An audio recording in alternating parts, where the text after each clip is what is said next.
আসসালামু আলাইকুম প্রিয় ভিউয়ার্স। কয়েকদিন ধরে আমরা পরিবারের সবাই অনেক অসুস্থ। ছেলেমেয়েকে বাসায় রেখে এসেছি, ওরা দুজনেই অনেক অসুস্থ।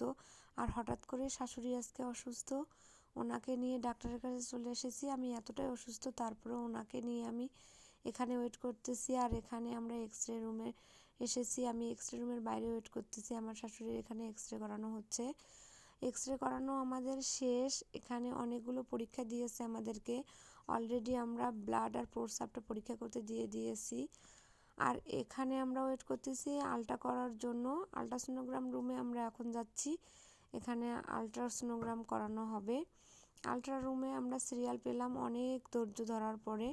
আর ডাক্তারের কাছে আসলে কিন্তু অনেক সময় বসে থাকতে হয়, সিরিয়াল কাটতে হয়। অনেক অসুস্থতা নিয়েও শাশুড়িকে নিয়ে ডাক্তারের কাছে এসেছি। আর অবশেষে সবগুলো রিপোর্ট হাতে পেলাম আর ডাক্তারের রুমে প্রবেশ করার অনুমতি পেয়ে গেলাম। আমরা কিন্তু ডাক্তারের রুমেই ওয়েট করতেছি, অন্য আরেকজনকে দেখতেছেন উনি। দেখি আল্লাহ তাআলা রিপোর্টগুলোর কি সুফল দেয়।